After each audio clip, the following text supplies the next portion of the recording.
Hello, everybody, and a very warm welcome to Cultural Communication Confidence with me, Victoria Reynoldson.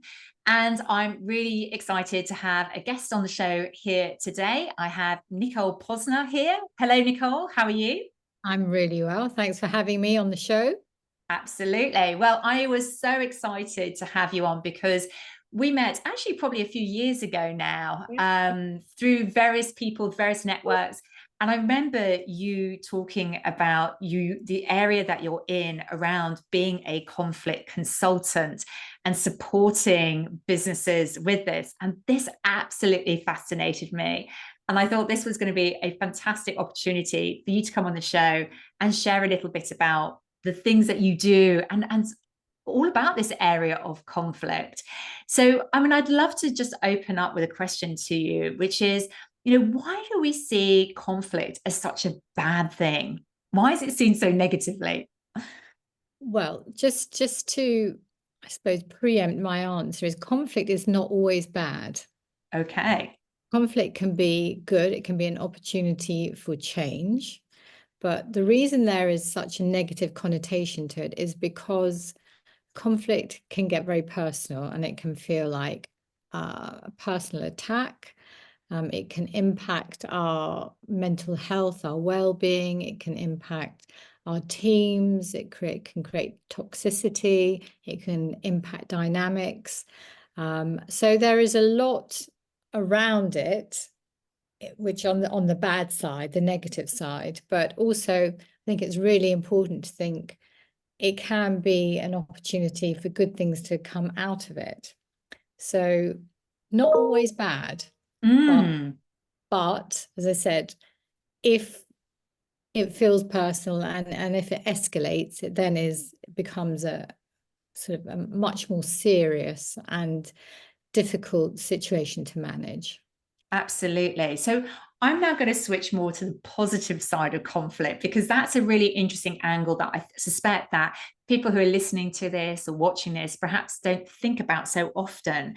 So just tell us more about what are the benefits? Like if we do conflict properly, like if we do it in a way that perhaps you're going to help us understand, what can be the upsides to this? Well, I think conflict creates roadblocks. So, they're little sort of mountains, if you think sort of little peaks of mountains. And, we need to get over the other side. But the more we leave them, or a conflict, the more we sort of just leave something or we manage it badly, then the mountain grows. So the point is, if we can find ways of navigating through it or all around it, we then open up new pathways for good things to happen. So when we are in conflict, and conflict can be many things. For example, it's not just, a disagreement. It can be our behaviors. It can be, it's not just a fallout. We then get stuck. We lock horns. We can't move forward. We can't make decisions in business. We waste a lot of time and energy on trying to work through it and sort it out. But then it's like at the end of it, once you've worked through that, actually, suddenly everything feels a lot easier. It can create a platform to discuss ways for the future of navigating through things. So, well, we don't want that situation again. How are we going to do this better next time? How are we going to learn to communicate better next time? How will we learn not to let this happen again? And then suddenly decisions are made quickly. People are more productive. People are more collaborative. People are more engaged. And I suppose if you think of it, the wheels of industry will start to go around a lot quicker. So, that's why I think, and when I used to mediate before, you'd often find that there might be 4 or 5 different things people were locking horns over. And there would always be the one thing driving it at the core of it. But there are still those other little things that, and you did this, and you said that, and. But once you've actually got through that big thing, those other things aren't that important, and you kind of forget about them. So it helps you actually just move forward, and I think, just it changes your mindset as well. You're not focusing on the thing anymore. You're now focusing on working together, and how do we get from A to B much more quickly? So it opens up new channels. I love that. And I love the way as well that you frame this as ultimately it can lead to a better place of better ways of working, which I can imagine, some of the people who are listening to this will be working in large global virtual teams. And actually that can be a real blocker to moving forward if there is happening, particularly under the surface. Yeah. And I think the other thing which I was going to pick up on, which I thought was really interesting in what you said, is that it's like conflict's not like a one-off incident. It's something which happens over time and has maybe multiple layers to it.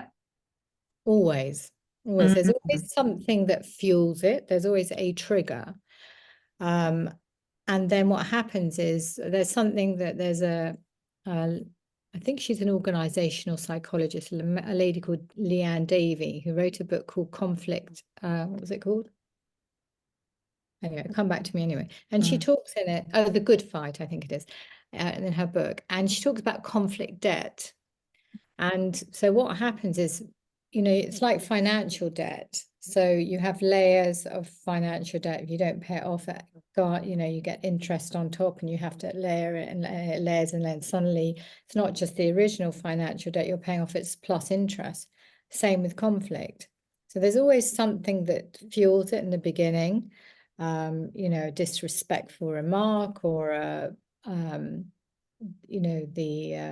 someone wasn't included, whatever it is.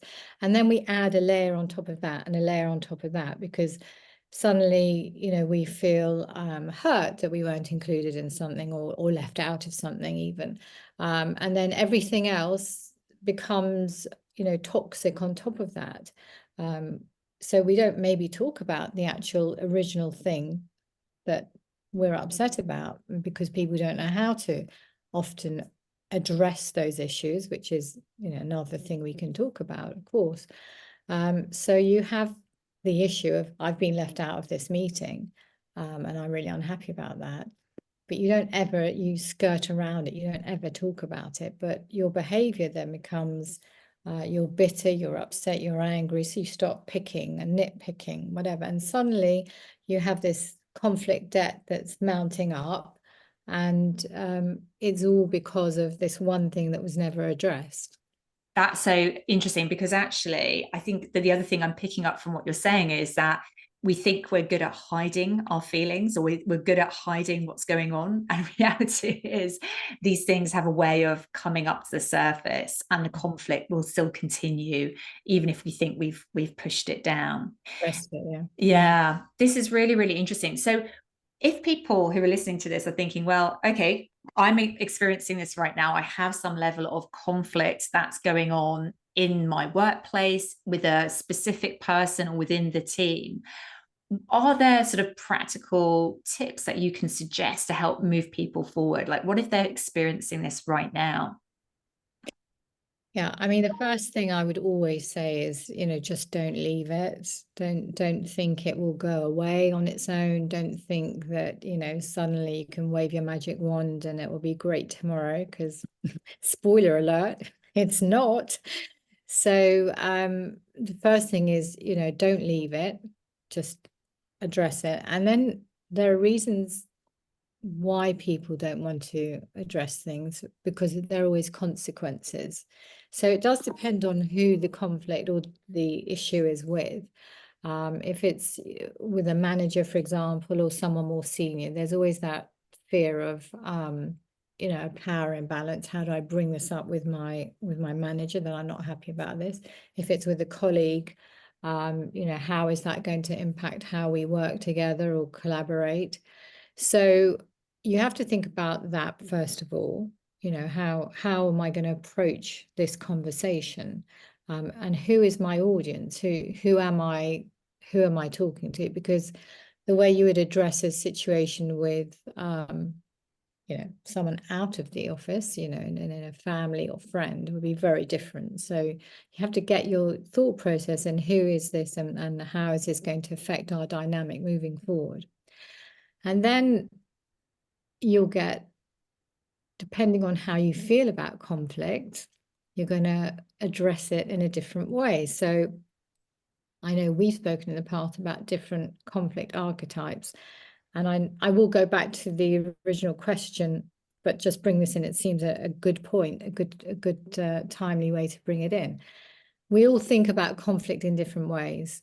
So you'll have a conflict. I have 4 archetypes I refer to: a conflict creator, a conflict avoider, a conflict bystander or observer, and a conflict peacemaker. And depending on where you sit within those 4 archetypes, one of those 4 archetypes is going to impact how you approach that conversation. So if you're a conflict creator, for example, you're going to probably bulldoze in, or you're going to poke the bear, or you're going to ruffle feathers, and you're not going to think about the consequences. You're just going to go for it. There are implications of doing that.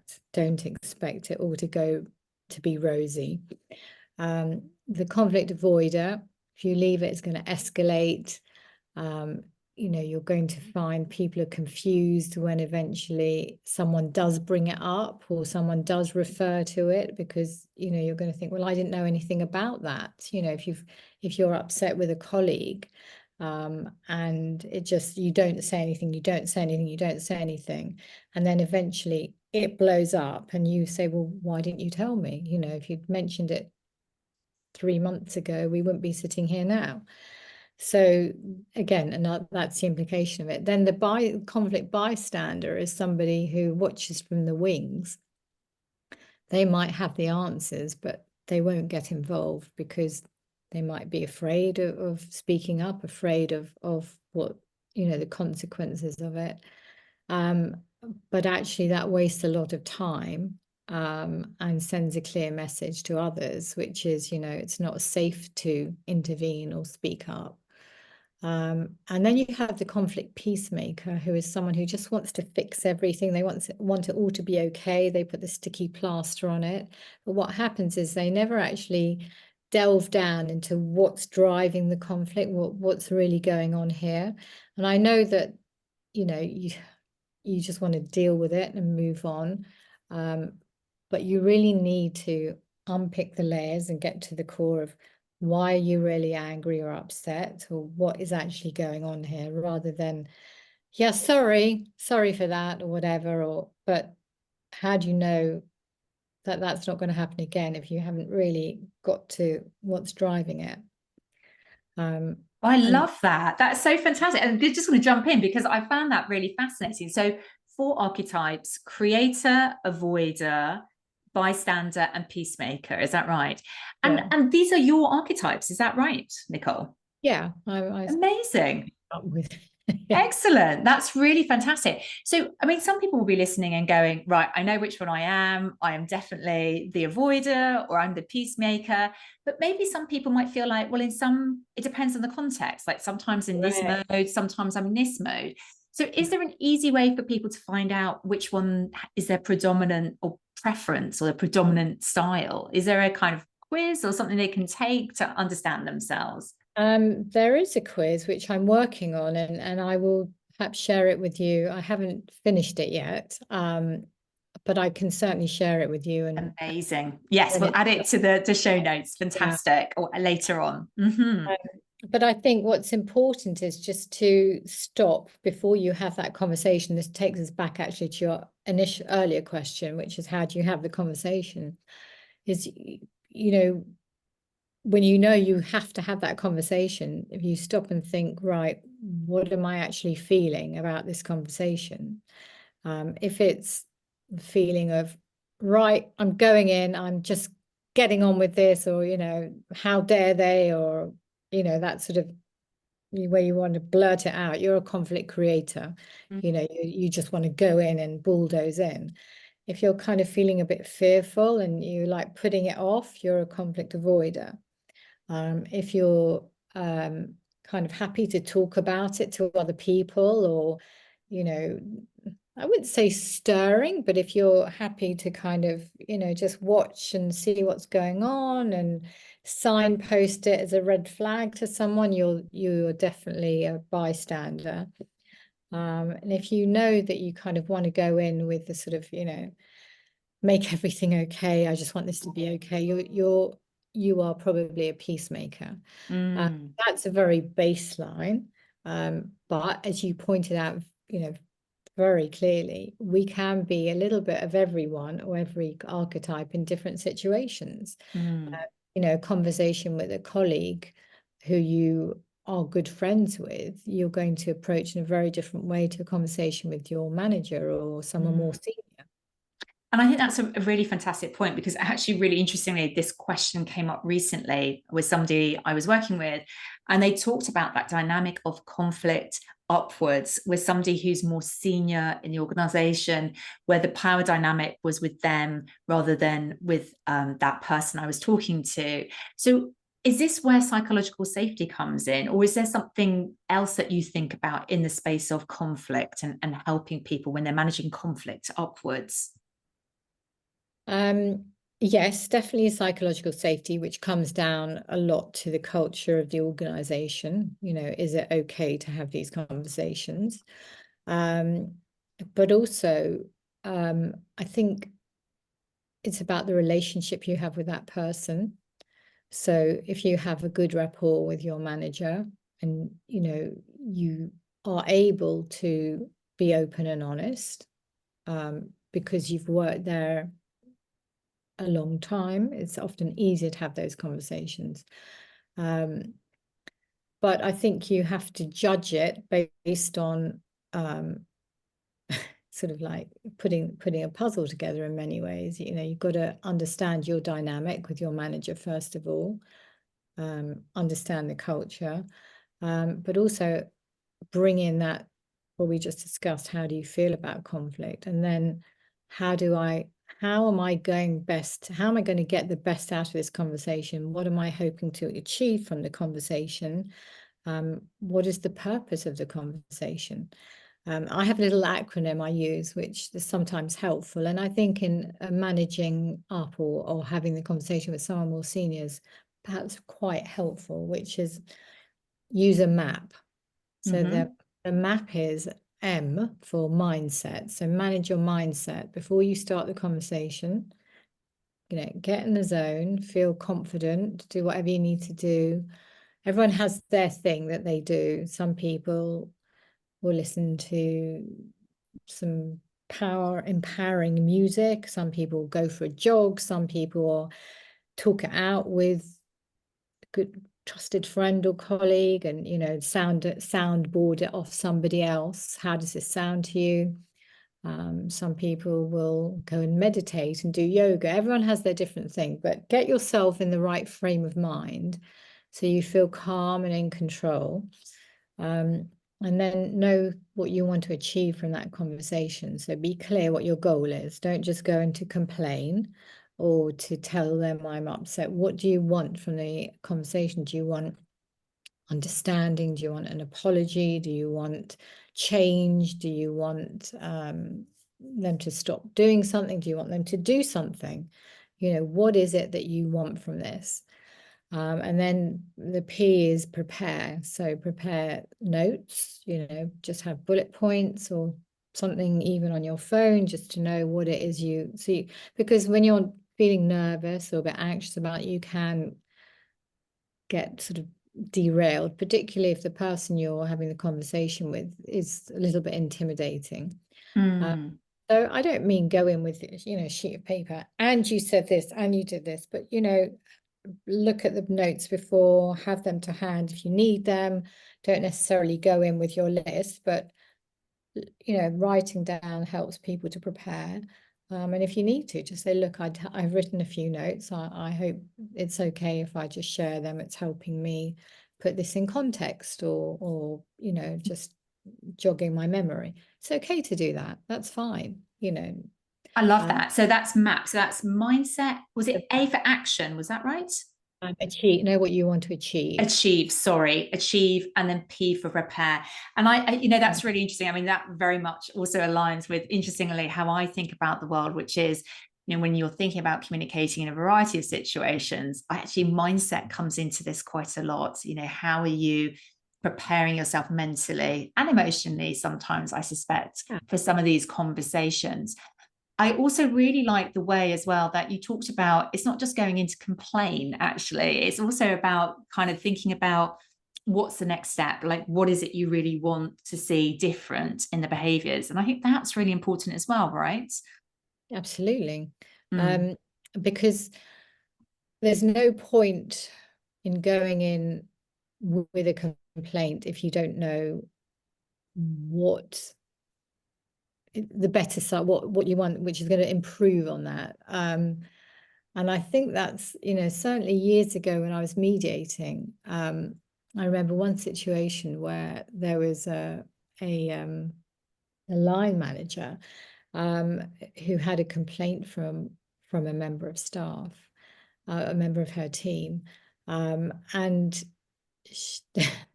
the thing escalated because the team member went in and complained, and she just said, well, what do you want me to do about it? And this team member had quite a significant complaint about something, but she didn't know where she wanted to go. It was like she just wanted to offload, but she didn't want her manager to take action because she didn't want to create sort of a ruffle amongst the team, amongst her colleagues, the person she'd complained about. And so the managers were, what do you want me to do? So, going in and just, excuse the sort of saying it, but vomiting out what is on your chest. Okay, but you gotta have give people direction, or certainly say, this is what I would like. Because otherwise, what they meant to do with that. Absolutely. So this is interesting because it sounds like there's a constructive way for doing conflict, and a way which is just offloading, but emotionally, but not actually then creating anything positive in the action. Yeah. And the manager actually said, well, you've now raised it, and now my hands are tied a bit because I now know about it. And I'm kind of duty bound to do something about it in many ways, morally, but I can't, you're telling me that you don't want, so, and that created another conflict as well. I can imagine. So what if, again, we've got people listening who are experiencing actually a very severe conflict right now, which is something has escalated or not been dealt with, and it really has become to a point where has damaged relationships, and it's causing quite a break in the team. Is that something you also support sort of individuals or teams with, to help them almost move through that kind of breakage point? Unravel that. Yeah, I mean, I do less of that now because that's more mediation. Yeah. Once you're in crisis, because at that point when the relationship has broken down, unless you have an HR or a very skilled, more senior person, skilled in terms of communication and understanding what drives conflict, at that point, it gets very tricky if it's already become a bit toxic amongst the team. That's when you would probably bring in an external facilitator or mediator, which I used to do. I do more sort of preventative and consulting now, but yes, that's exactly when you would bring in someone. Excellent. And it sounds like here prevention is better than sort of like having to solve the crisis when it gets to it. Actually, it's much better to prevent the conflict festering and becoming such a big issue in the first place, from what you're saying. 100%, yeah. Definitely. Absolutely. Yeah, absolutely. One of the things we haven't spoken about here, though, today are some of the ways that people communicate through how they say things, not just what they're saying, but some of their sort of non-verbal communication. And I can imagine there's a lot in this, right, to do with conflict and non-verbal communication. So can you just tell us a little bit about some of the clues and some of the ways that people express conflict through other elements than what they're saying?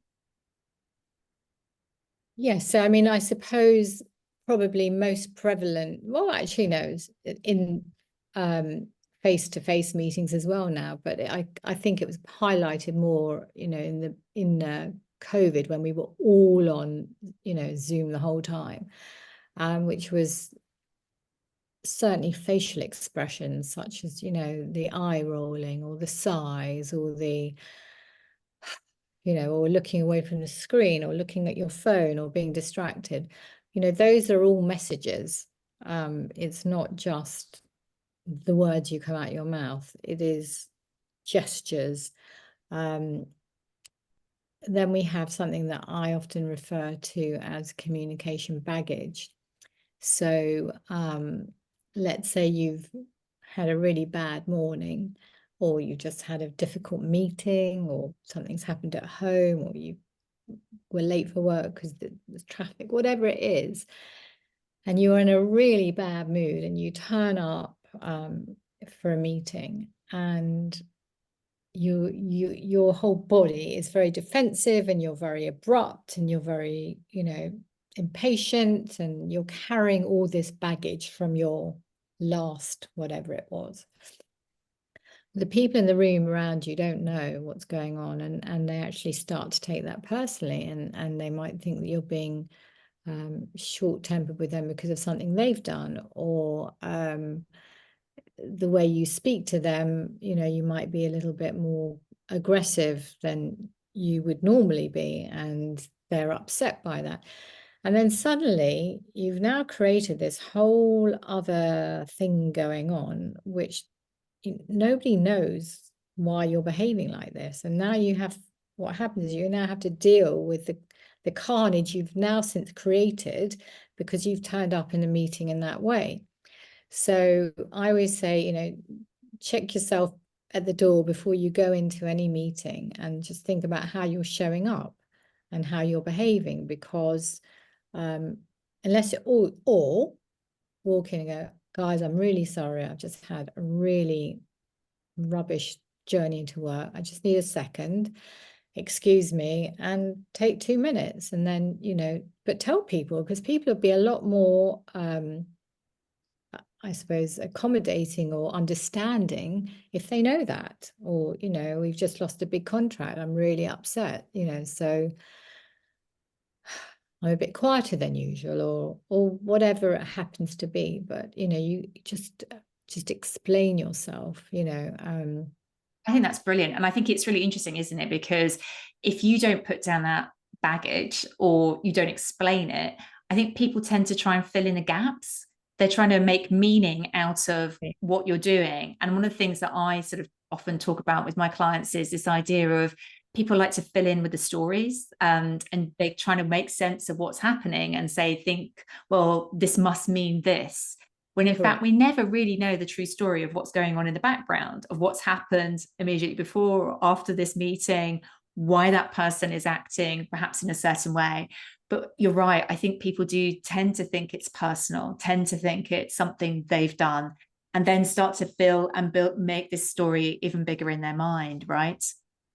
100%. But there's also, as I said, you know, it's filling in the gaps and their own narrative of it. But the impact of it, I think, is what often gets, you know, if I turn up to my meeting and I am particularly impatient with people, it's also, then you have to deal with that. You know, I don't understand why you were behaving like that. And yes, of course it is, I don't understand, I'm going to draw my own conclusions from that. But it's you're creating more work for yourself. I think that's also interesting. So here's a question. You mentioned the pandemic and you talked about some of the things that happened when we went all fully online. So is conflict evolving? Is the way we do conflict changing over time? And maybe, I don't know, are there differences when you look at how people do it in different generations, or how people think about conflict? Or do you think it's just a universal idea that emotionally, humanly, we all experience at some point? think we all experience it. I think we all process it differently. And I think certainly now and generationally, it's different. Expectations are different, which creates more conflict. I think if you just look at post-pandemic, we must have all had these conversations a million times, and I'm sure you have with your clients. The expectations from people about working hours, about how many days of the week they come in, that in itself has created a massive conflict, because where before, you'd join a business or company, you'd get your contract, you work, depending on the type of business, of course, maybe a 9 to 5, and you're in every day, and those are your working hours. And then post-COVID, it was like, I'm not coming in. I'm only coming in 2 days. I only want to work 2 days a week. And after a couple of years, businesses started to reintegrate. They wanted their team in more often.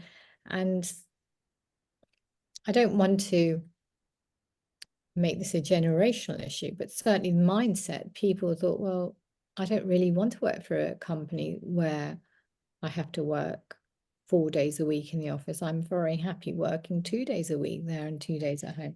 So expectations have certainly changed over the years of what is acceptable and what isn't. And I think that's a big thing.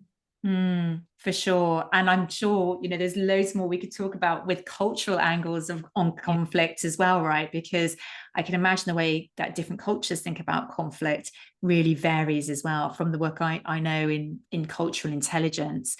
But I'm really conscious of time. I know we've been talking for a little while, and it's just been so fascinating to me. I mean, I've loved learning about the archetypes. I think that's really fascinating and really helpful, actually, for people to recognize what their specific role is in the conflict rather than what everybody else is doing.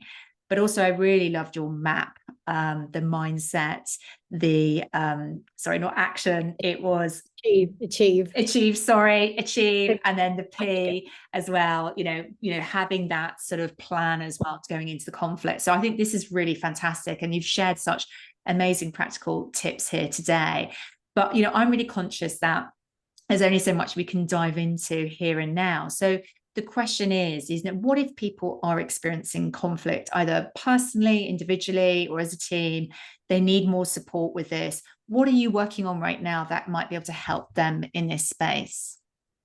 So I've moved into a slightly different new area, still completely conflict related, but working with founders or startups, and they don't, not necessarily early stage startups, but it could be business partnerships, any kind of partnership where it's like a marriage, isn't it? I guess a business partner is like a marriage out of the home. And I'm working on a program called Keeping the Peace, which is keeping founders aligned and friction free. So to the point we discussed before about it's better to prevent it. So helping them understand their communication behaviors, what creates conflict between them, how to navigate through it, understand what their drivers are, what their triggers are, and just help them really keep aligned and to keep conflict at bay, so that they don't ever get to the point where they are in crisis. So, and it's I guess to stop it sabotaging their success. That's how I mitigate risk. I think that's great. And I think that'd be incredibly powerful for any startups, founders, sort of early stage businesses who are listening here today. So for sure, reach out to Nicole. We'll put her links in the show notes. But for everybody else also who's listening, who would love to learn more about conflict and learn more about their personal style, perhaps take the quiz eventually as well, what are the best ways for people to be in touch with you, to learn more about what you do and follow what you're up to? Yeah, well, I'm currently doing my website, so there's a chance it might be done by the time this is broadcast, but it's NicolePosner.com. Otherwise, LinkedIn, you can find me always on LinkedIn. That's where I hang out the most. And you can find me on Instagram. I'm Nicole Posner, Nicole_Posner_London on Instagram. Right. More So most prevalent on LinkedIn. LinkedIn. So we'll definitely put all those links in the show notes. People can go and follow you. But yeah, I know myself that I've gone and looked in your content over on and posts over on LinkedIn, and there's some fantastic ideas, tips that you share over there. So highly recommend that you have a little follow of Nicole. But Nicole, thank you so much for joining me today. It's been a real pleasure. And I know I've learned a lot about conflict here today as well. And I found that really fascinating, some of the things that you've been sharing. So thank you so much for being a guest with me today. Thank you for having me on. No problems at all. And I look forward to seeing everybody next time on Cultural Communication Confidence.